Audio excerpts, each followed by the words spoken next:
Salam sejahtera tuan-tuan dan puan-puan, saudara-saudara sekalian, apa kabar semua? Nama saya ialah Dr. Lee dan saya berasal dari Bukit Mentajam di seberang Perai Utara. Sekarang saya di selatan Johor dan di Bandar Kluang. Okey, Kluang ya. Baiklah, selamat menyertai program saya dan selamat belajar bersama saya. Sekarang kita sudah sampai ke bab yang ke-23. Jadi tinggal 17 bab lagi. Sudah habis saya memuat naik buku saya ini di YouTube channel saya. So seperti kita boleh lihat di sini, dwi bahasa. Artinya bahagian penerangan setiap bab saya menggunakan dua bahasa untuk membuat penerangan, bahasa Melayu dan bahasa Inggeris. Okey? Dan ini atas permintaan subscriber dan pembeli buku saya. Jadi inilah dalam apa yang kita boleh lihat dalam buku ini. Level 2, kandungannya 40 bab. Okey, 40 bab, 133 halaman ataupun muka surat. So, hari ini kita pun sudah sampai ke bab yang ke-23, Simple Future Tense, muka surat 61 sahaja. Page 61 only. Satu muka surat sahaja. Sebab apa? Tidak banyak latihan. Okey, tidak banyak latihan. Page 61 only.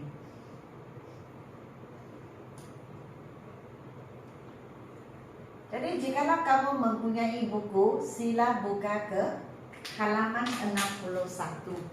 Jikalau tidak ada buku, tidak mengapa juga. Saya baca dan kamu dengar sahaja. So, bab yang ke-23, Simple Future Tense, masa akan datang. Jadi tenses itu, apabila kita sebut tense, past tense, present tense, future tense, kita sebut masa. Bilakah ia berlaku? Jadi penting atau tidak? Sangat penting, terutamanya di mahkamah ataupun waktu kita ingin mencari bukti. Bila ia berlaku? Okey, sudah lama kah? Berkenaan dengan sekarang kah? Tiap-tiap hari kah? Dan sebagainya. Okey, ataupun waktu kita ingin menyampaikan sesuatu kepada orang lain. Pasti kita akan bagi tahu bilakah perkara ini berlaku. Jadi kita mesti gunakan tenses. Okey, so hari ini kita sampai ke simple future tense, masa akan datang. Jadi ada masa. Ada masa disebut contohnya tomorrow, esok. Next year, tahun depan, tahun hadapan. Soon, tidak lama lagi. Next Sunday, hari Minggu, hari Ahad minggu depan. Tomorrow, esok. Later, later maksudnya sebentar lagi. Next month, bulan depan atau bulan hadapan. Afterwards, selepas ini. Jadi belum berlaku lagi. Later sama juga sini later. Later maksudnya nanti atau sebentar lagi. So peraturannya. Kalau I dan we sangat istimewa. Seperti kita tahu, seperti kalian tahu, ada 7 ganti nama dalam bahasa Inggris. I, you, we, they, he, she, it. Biasanya ini satu keluarga, ini satu keluarga. Tetapi video yang sebelum ini, saya telah menunjukkan bahawa I, he, she, it, satu keluarga, was. You, we, they, were. Jadi sudah berlainan. Dan ini juga untuk I dan we.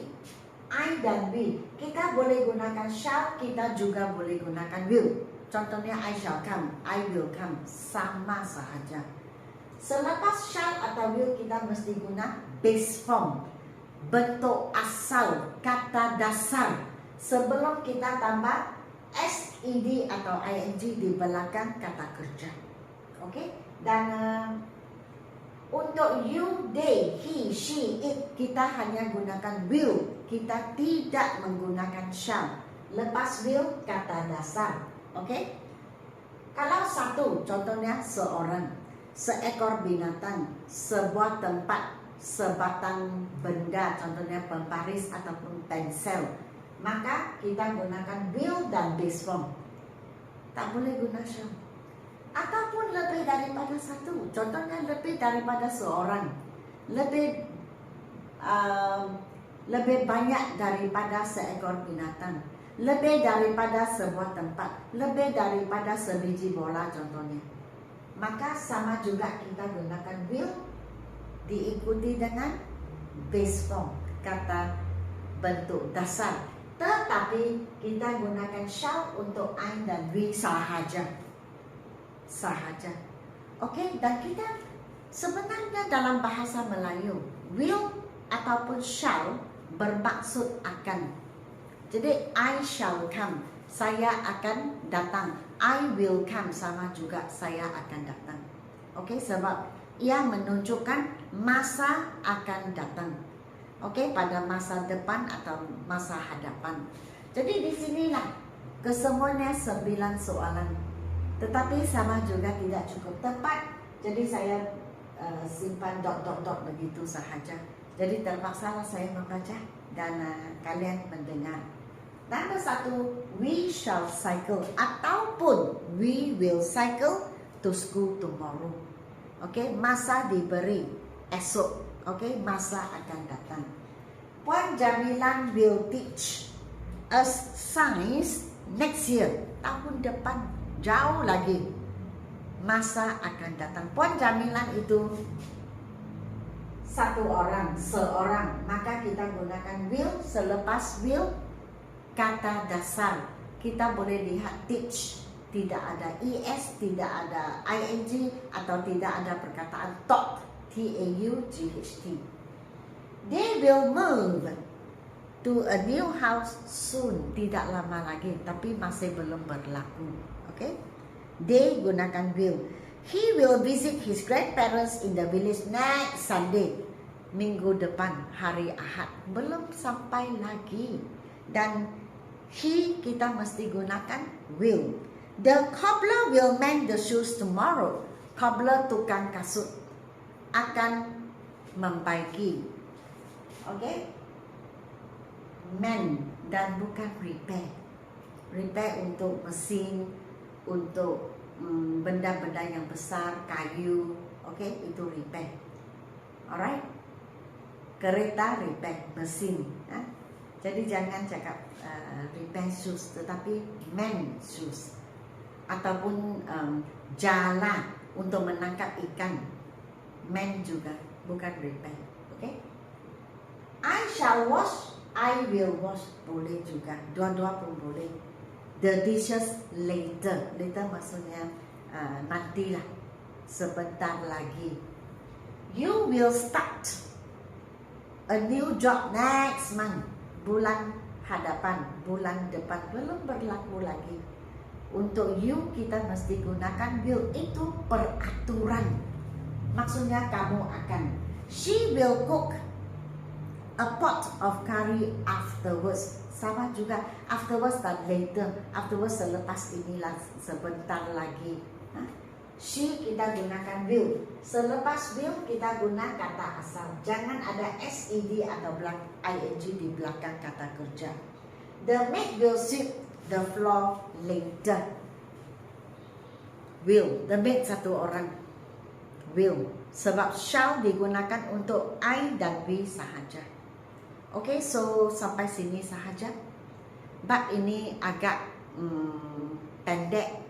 Okay, tidak ada banyak. Sebab saya fikir-fikir pun tidak ada banyak soalan yang saya boleh keluarkan atau mengeluarkan. Jadi inilah saya campur. Sebab dia tidak ada peraturan yang berlainan. Pokoknya I dan we shall, yang lain will itu sahaja. Jadi saya campur semua kesemuanya 9 soalan. Jadi seterusnya saya akan ke bab ke-24, going to. Yang going to ada banyak sedikit lah. Ada 7, 11, ada 18 soalan itu selepas ini. Okay, so sebenarnya simple future tense penting atau tidak? Sangat penting. Sebab dalam kehidupan kita seharian pasti kita ada rancangan, pasti kita akan buat perkara yang belum berlaku tetapi kita sudah merancang, maka kita gunakan simple future tense. Kalau kita kerja, penting atau tidak menggunakan simple future tense? Penting. Sebab apa? Sebab syarikat kita pasti ada perkara yang akan berlaku atau yang kita merancang untuk ia berlaku pada masa depan, bukan setakat sekarang, tetapi mungkin esok kah, tahun depan kah, tidak lama lagi kan, selepas ini kah, nanti kah. Dan untuk para pelajar memang itu penting, terutama waktu kita menulis email atau menulis karangan. Karangan ada tajuk seperti ini,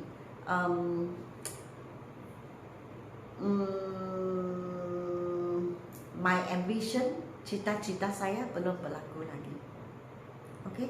Atau my plans for the future, tajuknya ini. Gunakan will atau shall, gunakan kata dasar selepasnya. So untuk karangan itu sangat penting.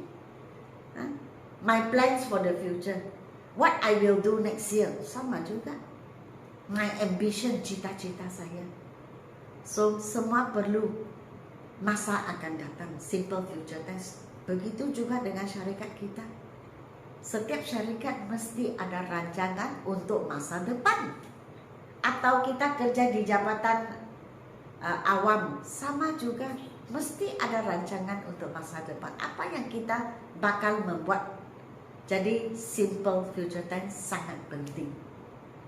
Okay, so setakat ini sahaja. Sila beri saya like, share dan subscribe. Okay, like, share dan subscribe. Dan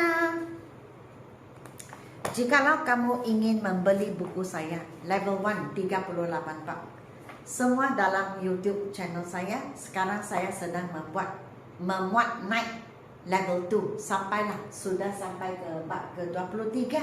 Tinggal 17 bab lagi, buku ini pun habis. Setiap soalan, setiap halaman, setiap bab di YouTube channel saya sudah saya memuat naik. Dan